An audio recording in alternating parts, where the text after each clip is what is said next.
1 जुलाई 2018 सुबह के 7 साढ़े 7 बज रहे होते हैं और दिल्ली स्थित बुराड़ी के संत कबीर नगर इलाके में लोगों की चहल पहल शुरू हो जाती है।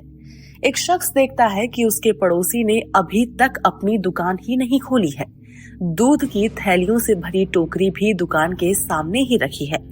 ये बात शख्स को थोड़ा खटकती है क्योंकि ऐसा पहले कभी नहीं हुआ होता है। दुकान चलाने वाला भाटिया परिवार हर रोज सुबह 5 साढ़े 5 बजे पर दुकान खोल देता था। ऐसे में शख्स तय करता है कि वो फोन करके पूछेगा कि सब खैरियत तो है।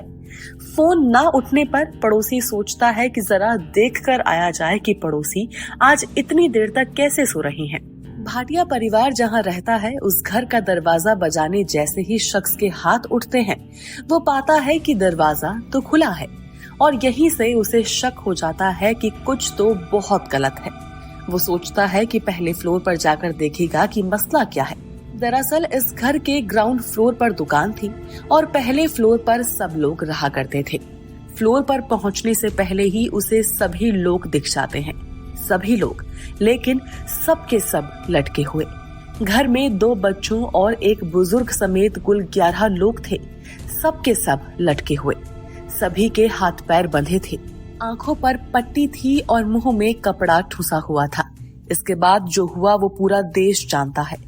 बुराड़ी हत्याकांड को यूं तो कई साल बीत चुके हैं, लेकिन रोंगटे खड़े कर देने वाला ये मामला आज तक कोई नहीं भूल पाया है।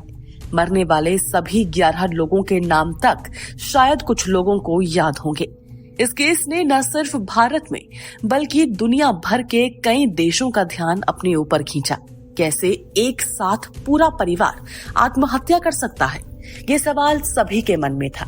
एक घर जो 11 लोगों के हंसने बोलने की आवाज से हर रोज गूंज उठता था, कैसे उस घर में एक ही रात में चीखने वाला सन्नाटा पसर गया।